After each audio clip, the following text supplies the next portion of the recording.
Hey, this is Notser, and Wargaming has clarified their position with arms race. This is related to the video I made a couple days ago. They're trying to clarify. So, Earl Grey writes, some clarification on arms race. Unfortunately, you can't get achievements and complete combat missions and campaigns in the new mode. The main reason is that this is a temporary test mode in which new mechanics are being trialed. In the future, if the mode is successful and warmly received by players, we will add the ability to get achievements and complete combat missions and campaigns. Nevertheless, you can participate in arms race and complete tasks from Royal Navy. At Notser, it might be helpful for your audience if you address and clarify this.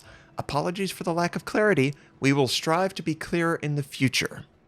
Okay, well, that wasn't the impression I was under, and if you have an impression similar to me or different, just leave it in the comments. Share your thoughts on this statement.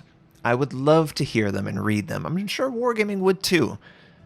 My impression was that this was going to be a tool used to help the matchmaker not overwhelm tier 8s and tier 7s with super high tier. These super high tier are obviously grinding out legendaries. You are encouraging players to invest even more time in the game beyond just grinding the line. You want them to play it all the time. Events, missions, campaigns, you name it, you want players to feel like their time is valuable. You need to be more upfront with the fact that this is just a test. Even now, looking at this, look at the little icon in the filter for arms race. That is actually the Space April Fool's game mode icon that they use. It is not the icon that they're using actively in the top right corner where you can select the game mode. So I guess, yeah, it is a test. But there's really nothing that says it's a test. And Wargaming, you have rewarded testing in the past.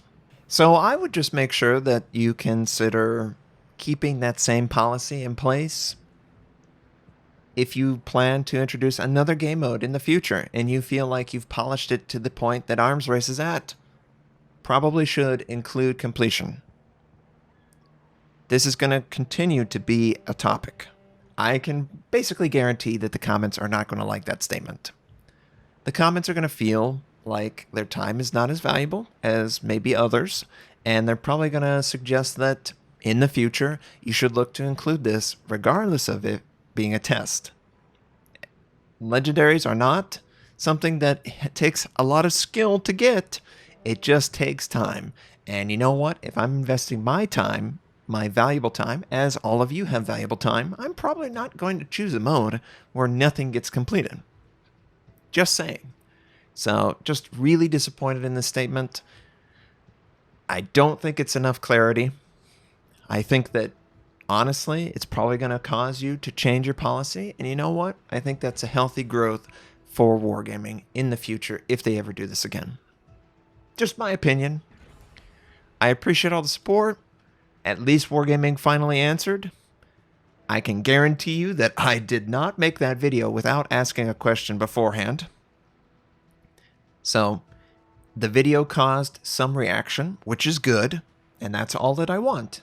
I want the players to be the most important individuals in this process. Love you developers. I love all the CCs. I love the super testers. I love all the competitive guys.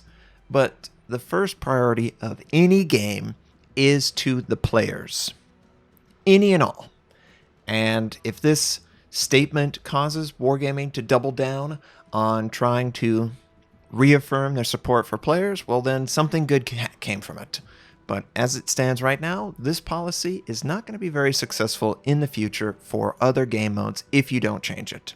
That's my opinion. I appreciate all the support. I hope you have a wonderful day, and I'll catch you next time.